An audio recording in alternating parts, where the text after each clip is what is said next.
Evening, everybody. Very, very good to see all of you here. So thank you for coming. My name's Mark Knight. I'm Head of Department of English Literature and Creative Writing. And it is my genuine honour this evening to introduce Paul Muldoon to you. One of my colleagues in the department, John Shadd, often tells prospective students that Paul is the world's greatest living poet. Now, with all due respect to our other poets here, and I'm sure it's not meant as a slight, I can absolutely see why John says that. Paul Muldoon has won all sorts of prizes, including the Pulitzer Prize for Poetry, the T.S. Eliot Prize, the Griffin Prize, and the Queen's Gold Medal for Poetry.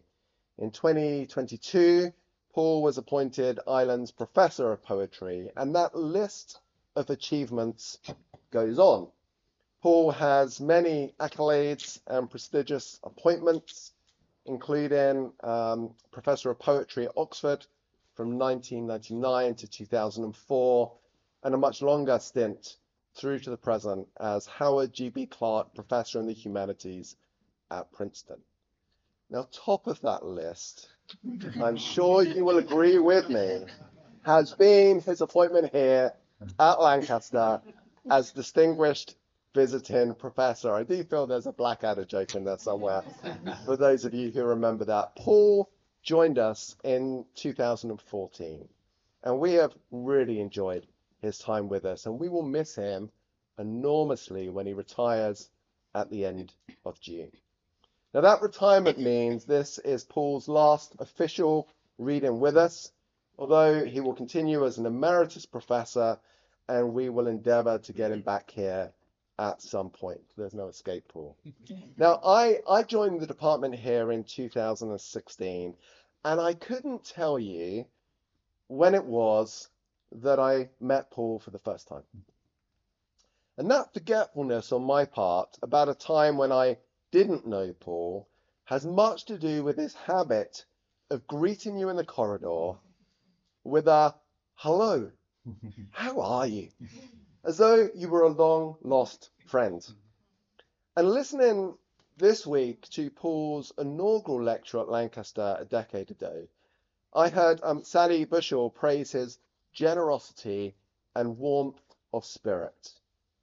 Anyone who has met Paul will recognise that description, and he has remained a wonderful colleague, generous, warm, thoughtful, humble, funny, smart, and profoundly interested in what our staff and students have to say.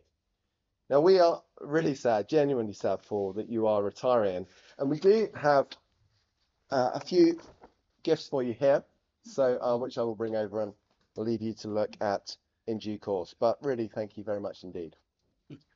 After the reading tonight, we do have some drinks, and I'd encourage you to stay around, to chat, and to speak with Paul and to give him your own words of thanks. But ahead of that, would you join me in welcoming Paul this evening for his valedictory reading?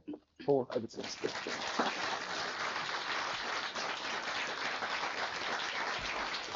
you.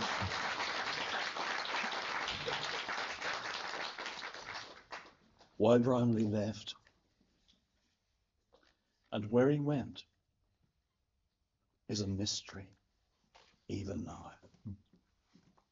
For if a man should have been content, it was him. 2 acres of barley, 1 of potatoes, 4 bullocks, a milker, a slated farmhouse. He was last seen going out to plough on a March morning, bright and early. By noon, Brownlee was famous. They had found all abandoned, with the last rig unbroken, his pair of black horses, like man and wife, shifting their weight from foot to foot and gazing into the future. So I thought I'd begin with that little farewell poem having to do with someone who disappears very suddenly off the face of the earth. Um, and I'll be doing that, well, perhaps not quite doing that, but doing something along those lines in about 45 minutes, if you can bear with me.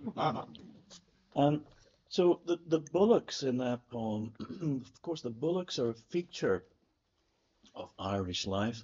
As some of you may know, I was brought up in Northern Ireland, and it's a country in which um, the people and the cow are absolutely connected. The great Irish epic, of course, Táin Bó Cúailnge, the cattle raid of Cooley, it's almost as if it's our Iliad and our Odyssey rolled, and perhaps Aeneid rolled into one. So I thought I'd read a poem, if I may, called A Bull. A Bull. And I'll kick off and we'll see how we get on with this. Are you all okay for the moment? Oh, yeah. Okay, a bull. Every day, putting a fresh spin on how he maintains that shit-eating grin, despite his notoriously thin skin, the quagmire of what might have been. Every day shouldering an invisible tray, hello, hello, ole, ole. His musing on how best to waylay a hiker passing through a field of Galloways. Every day aiming to swat the single fly that keeps tying and untying a knot before taking another pot shot, rolling through the Krishna Valley like a juggernaut. So already you have a sense that there's a shape in this poem with this rhyme that's used right the way through, and this little double version of it in the third line. One of those poems that when one gets into, alas, for all of us, and this evening particularly alas for you, it's going to it's going to keep on going for a while because it's the kind of poem in which one may simply have too much fun, which we're not supposed to do. Every day trying to err on the side of standing firm, four square, the single-mindedness of a Berber about to take out a French legionnaire. Every day getting through by dint of three of his four hooves being knapped flint, hanging out the bloody bandage of his hint barber's pole, his stick of peppermint. Every day his hoof prints in the sand-strewn park have enclosed so much in quotation marks. Not even Job or Abraham, hark, hark, is a patch on our patriarch. Every day the holy show of leather-dyed robin's egg blue by Tiffany and Co. Areas strictly off limits, strictly no-go, the wilds of Connacht, the stockyards of Chicago. Every day rising at 5 a.m. determined to stem the flow of misinformation from the well at Zemzem. His dangle straw from a crib in Bethlehem. Every day fighting shy of the possibility his eye is a shellac gouge from an old hi-fi. His helmet appropriated from a samurai. Every day the mob threatening a hatchet job, they're hobbling across concrete, hobnob, hobnob, their sidelong glances at his thingamabob. Every day the urge to rut at odds with his yen for whole grain calf nuts. The my and tut tut of that bevy of cattle at their scuttlebutt. Every day his own cows lick, even more at odds with his almighty Mick. How come his second cousin, the Dick, seems to trip the light fantastic? Every day taking a bow before settling back to plough the rowdy-dow-dow of a Filipino swamp buffalo or carabao? How are we doing here? This is the problem, you see. One shouldn't have fun. Every day plotting on how to get even with the get who's trolling him on the internet. Under the vapor trails of the jet set, the solidity of his silhouette. Every day his image picked out in tin to signify there being room at the inn. Bottoms up, chin chin, the gulping of milk punch from a pannikin. Every day cruising the main drag in anticipation of raising his own red flag into the plaza's ragtag bunch of scamps and scallywags. Every day forced to cram for some big exam. The difference between quondam and quamdam, the origins of the dithyramb. Every day a razor, every night a strop. Rush tickets for Carmen at the Met cost $25 a pop. Get a move on, would you? Chop, chop. The world in which so much art is agitprop. Every day taking a hit from some little shit armed with the latest version of Lit Crit. The fly still looping the loop in his Messerschmitt. Every day, it would seem, rekindling a flame against the culture of shame and its interminable blame game. Every day, countering a counterclaim. Every day, forced to pit himself against Holy Writ and the nitwit for whom the Lascaux paintings are counterfeit. Every day, having to whisk away the versifiers averse to risk. The ignominy of being supplanted, tisk tisk, by a ram on an Egyptian obelisk. Every day lying down with the lamb. What might have been? More water over the dam. Having to meet the future head on, wham bam, his muzzle a spermicide slick diaphragm. Every day the thrill of balancing a natural proclivity and an acquired skill after a walk-on part in Cattle Drive with Chill Wills. His tongue turquoise teal from chlorophyll. Every day learning not to pin his hopes on there being grain in the bin. The situation supposedly win-win when he mounts an upholstered Holstein mannequin. Every day the likelihood of a snub from a warble grub, even as he rises above the hubbub. Every day the flash freezing of his syllabub. Every day busting sod while straddling a divining rod. His permanent disdain for the God Squad by whom he was once overawed. Every day contending with the holier-than-thou attitude associated with the sacred cow, kowtow and powwow, being terms he's now obliged to disavow.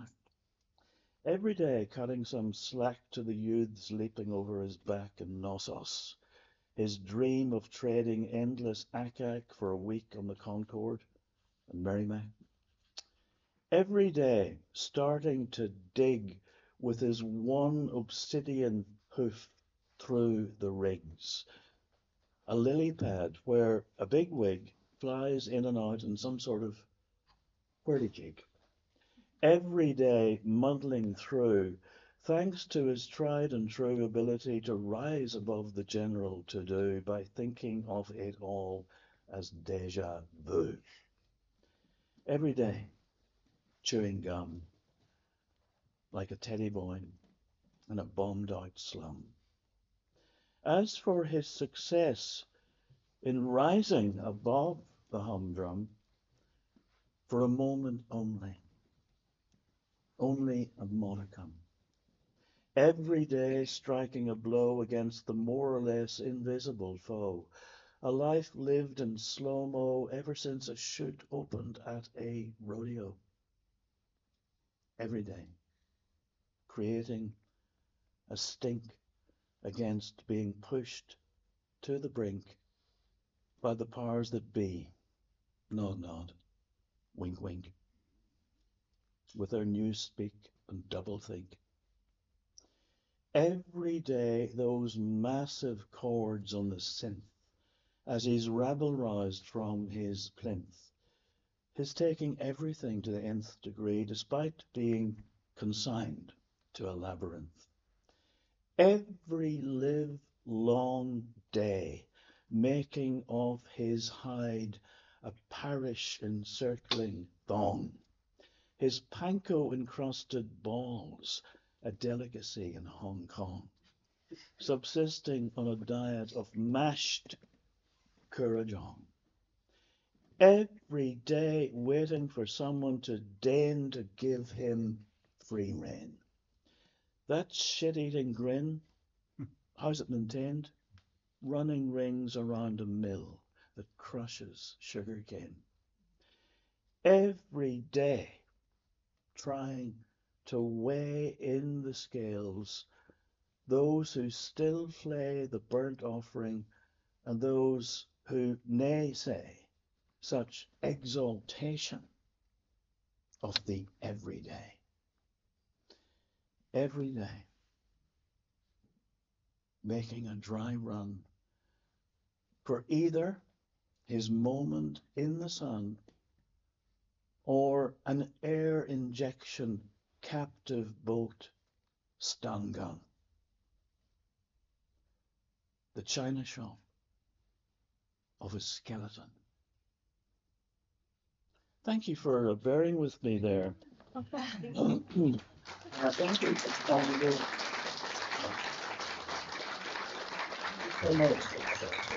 I think we need a little break, and you know, the teddy boy there chewing gum in the bombed out slum reminds me that this is PE day, and I thought I'd read a poem that harkens back to the Second World War, and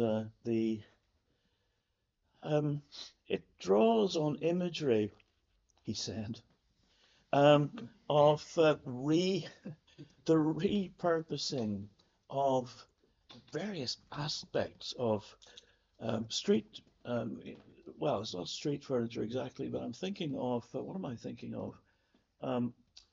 The iron railings. In fact, I was noticed in Lancaster over the last day or two, various um, stone outside houses where railings have been cut down. So I'm not expressing this very well, and which was a feature, I think, not only of World War II, but perhaps the First World War also, though I believe that it was only with the development of oxyacetylene that they really got on top, as it were, of cutting down iron railings to repurpose, melt down and repurpose for, armaments. Sorry about talking about armaments, but it's the day that's in it. You can't dissociate victory from what went before.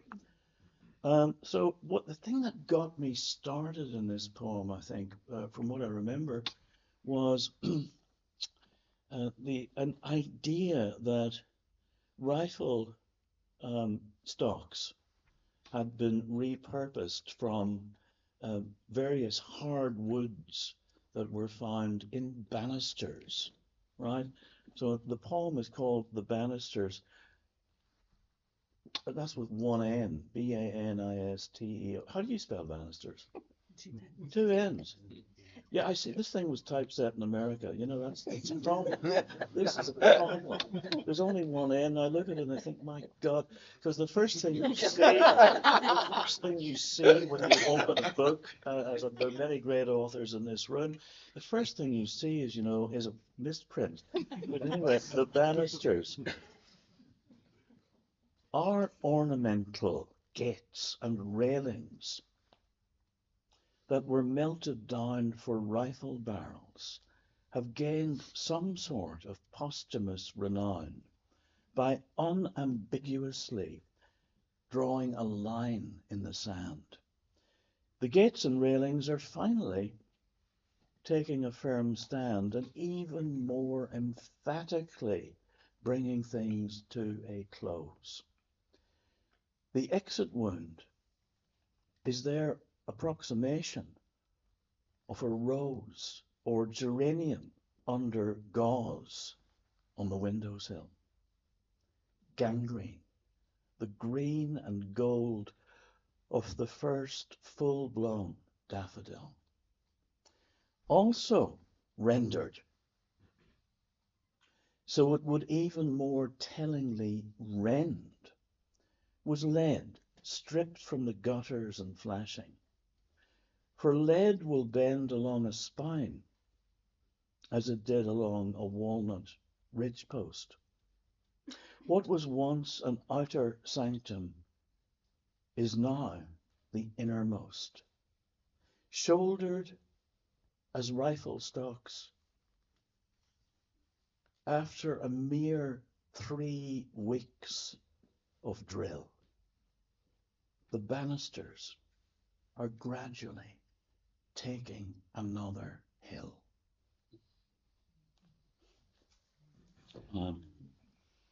So this a poem from this most recent book, which is called Joy in Service on Rue Tagore. Let me read this poem. How are we all doing? Good. Okay.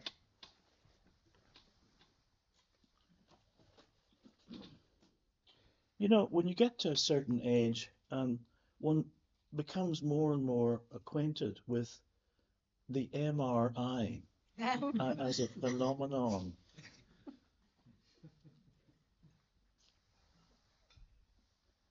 And my first time on an MRI, I thought to myself, you know what?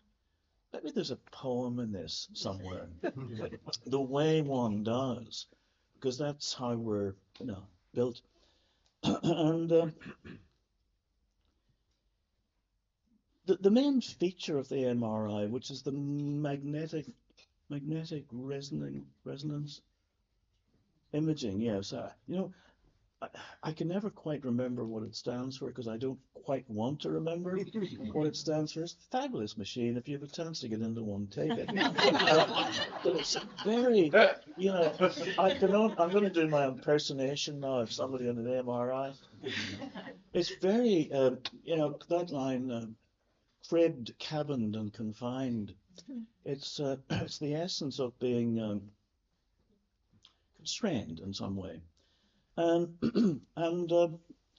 as it happens, this particular poem came into the world as a sestina, which for many is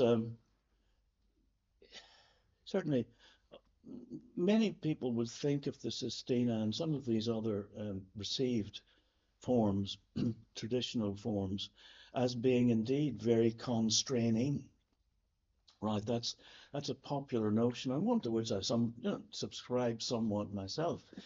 Though the fascinating thing about the sestina, say, if any of you have had a go, and by the way, if you feel one coming on, and you're wondering about what the sequence of the words is from stanza to stanza, and you don't remember what the sequence is, don't be alarmed. Because anyone who remembers that has got a serious problem, actually. So anyway, you can look it up. We look it up each time. But what's fascinating about it is that rather than restraining or constraining or fettering it's actually quite a releasing form, because even though there's a sense of how these words or versions of them might recur, turn over from stanza to stanza, the fact is that one doesn't quite know how they're going to turn over, right? So it's much more of a mystery tour than one might imagine. And therein lies part of the excitement of being involved in you know, trying to write one. So this poem, for example, about the MRI, it's almost as if it turned into a little version of world history. Not everything, don't worry. We're not going to go on another bull escapade. But, you know, everything from the goddess Anu, um, a goddess of old Europe, who appears here and there, um, uh, to the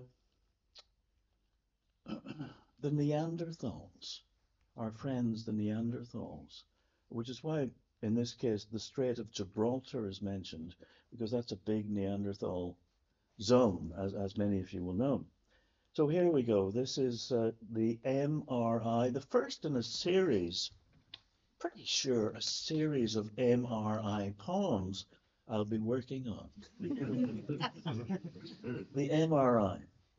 Again and again, we'll put our shoulder to the wheel on which we're broken, stretched out at the heart of a replica of the stone sarcophagus we once believed to eat flesh. We still have a straight shot at the Strait of Gibraltar, where we first found a shoulder to cry on, long before the flash of an iron-rimmed wheel on a limestone pavement, where we first had a little heart-to-heart, where we first developed our sense of the straight and narrow, through the first stone, first rubbed shoulders with pigment traders, first made a colour wheel, first thought to flush dyes through our own flesh so as to map what lies within our hearts, first reinvented the wheel that will run straight only with a camber, first gave the cold shoulder to a pigment trader, first chipped away at limestone till it actually looked like stone, first assigned a shoulder flash to the airborne division, first deigned to shoulder the blame for what happened in the heart of Galicia, long before we learned to lie straight as a die, though the planets wheel and wheel about us, before we first secured a lodestone to a merchant man, first entered the home strait where ore is crushed in the flush as the heart is oft times crushed, first put our shoulder to that great wheel, saw Anu in the flesh, first learned that a stone-faced doctor has the heart to give it to us straight from the shoulder. That's the MRI. So, you know, I might read the form that I've been interested in this past while. It's called the quatern or the quatern. You know, it's one of those forms, not that I'm, yeah, have any particular, um, I'm not in the pay of the forms people or anything like that. I've no, not involved in that. But this particular form is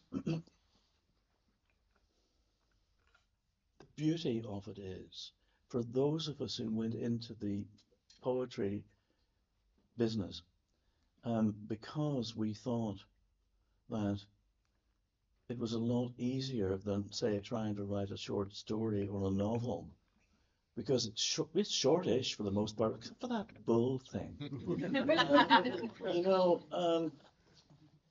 and this particular form, what's great about it is that line 1 of the first stanza operates as line 2 of the second stanza, and then line 3 of the third stanza, and by some miracle, line 4 of the fourth stanza. And once you get a line, I mean, you're way, you know, you're made, basically. So this is one, it's a good job I didn't discover this a while ago, because I think I'd probably have written nothing but patterns over the years. The river is a wave. The river is a wave that never breaks, though it may briefly surge as it edges its way out of that 3-mile-long lake in which it's managed to submerge its ever so slightly diminished sense of hurt. The river is a wave that never breaks despite such fitful spurts of enthusiasm. Let's say, for argument's sake, that if it follows in its own wake to satisfy an imperfectly remembered urge,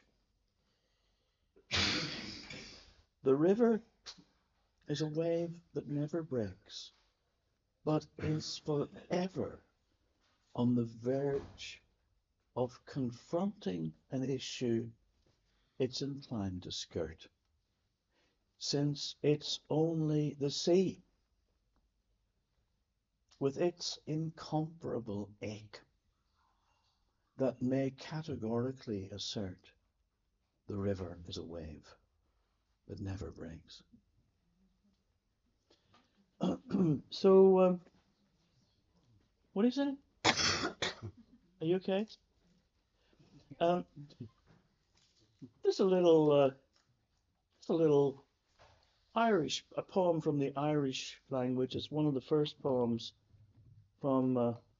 This is upside down. I can't see what time it is. What is that? Oh, I see now. So this is one of the first great Irish poems. It's a poem that was written. In fact, it's about a blackbird. That sounded suspiciously like a blackbird there. Right, it's about a blackbird on Belfast Lough, and as I say, it dates back to at least the 9th century, when many of these poems were written down, often in the margins of scholarly texts in some cases, written down by monks for the most part, here and there. And what's fascinating about this poem, at least to me, is its rhyme scheme is A, A, A, B, and then C, C, C, B.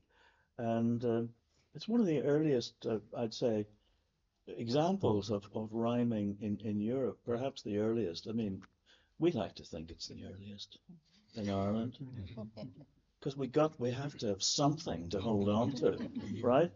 Anyway, so this is a translation of it, and it's an imagistic poem that connects the yellow in the blackbird's bill with the yellow of, we call it different things. In Ireland, in the north of Ireland, we call it whin. And there's a line actually that more or less runs across Ireland halfway down, south of which they refer to it as gorse. What do you call it around here? Gorse, yeah, gorse. You guys know. It's gorse. Well, unfortunately, in this poem, it's what do we say? Maybe I'll put in gorse in this poem, in this version of it. So it's a beautiful little poem. So that's all it's what it's trying to do is just make that connection between these two colors.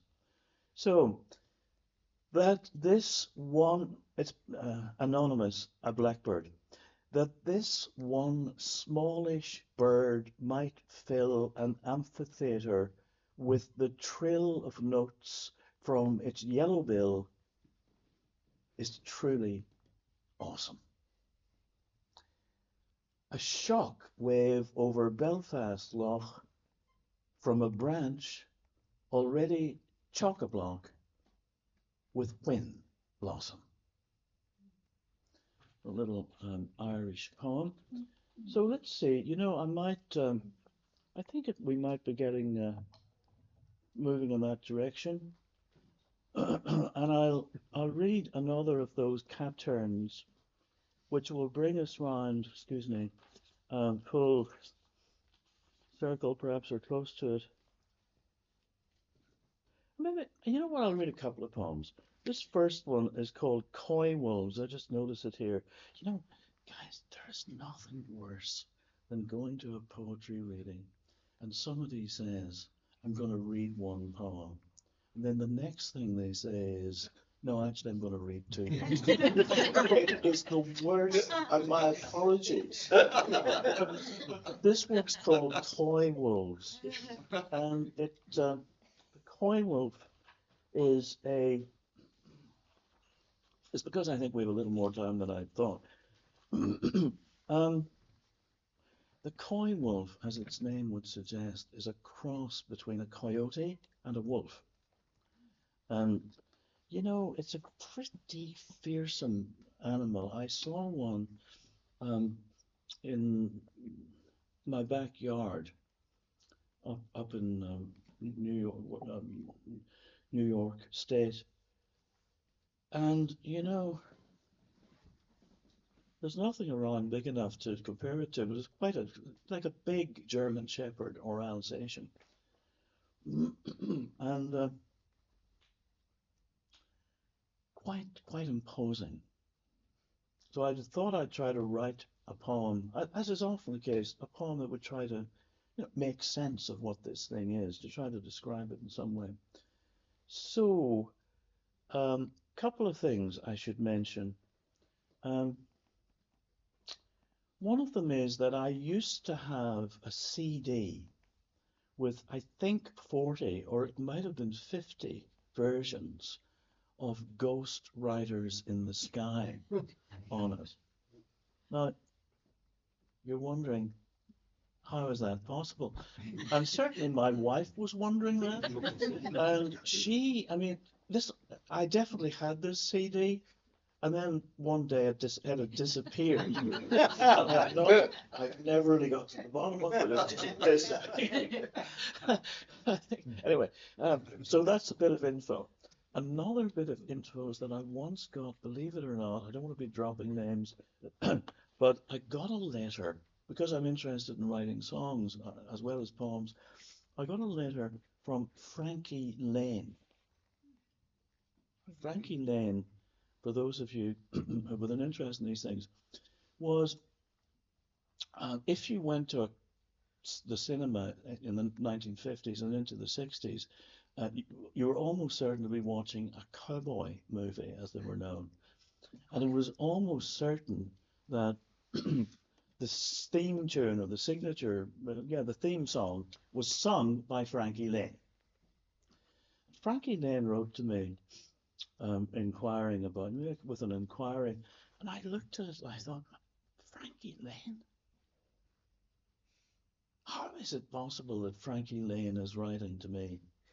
And I let it sit for a week, and then I let it sit for a month. And I looked at it, and every so often, I thought, Frankie Lane, this is unbelievable.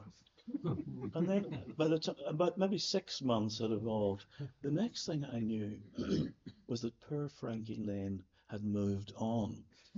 And I had not responded. It was a very bad moment. Yes. coy wolves.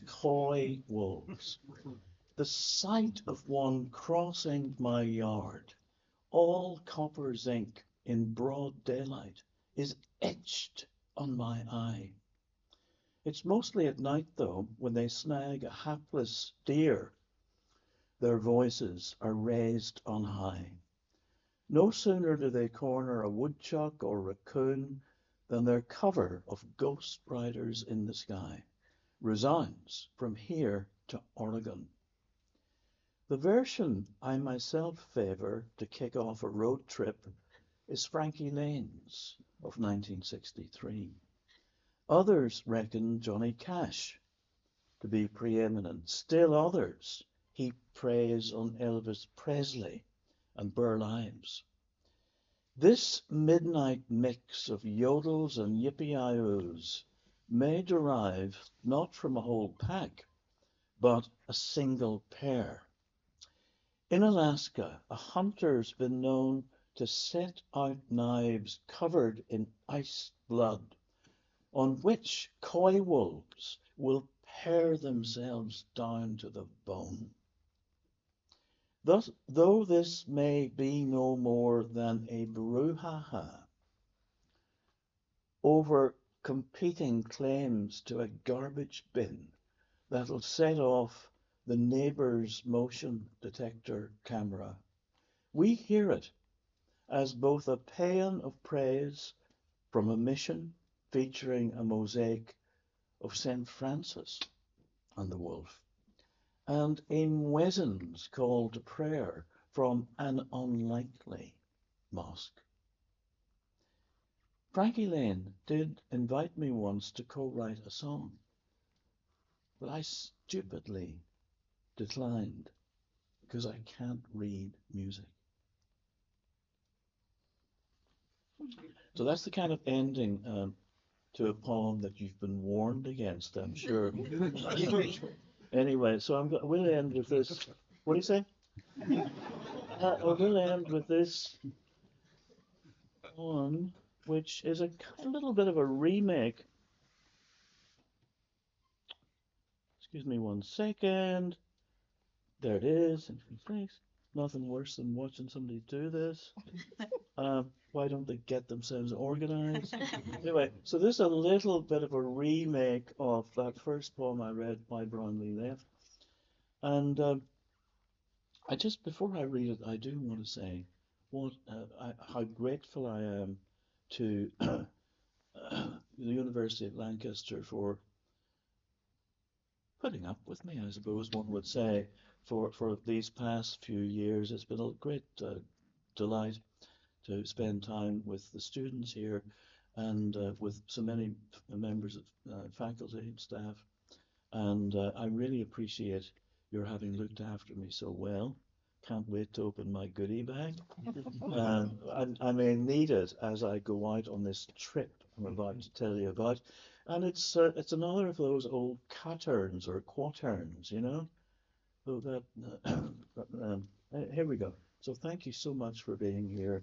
And this is by the time you read this. By the time you read this, I'll be gone. For a newspaper and quart of milk, never to return. A half-mowed lawn leading to me as a scroll of silk once led to the mulberry silkworm. By the time you read this, I'll be gone AWOL, in spite of the fact, in terms of domesticity, I've outshone even the heedful trumpeter swan that spends 5 weeks constructing a nest. By the time you read this, I'll be gone less because of some profound unrest than my fascination with the Cree and the sandhills of Saskatchewan, into which wind-swept immensity. By the time you read this, I'll be long gone. Thank you so much.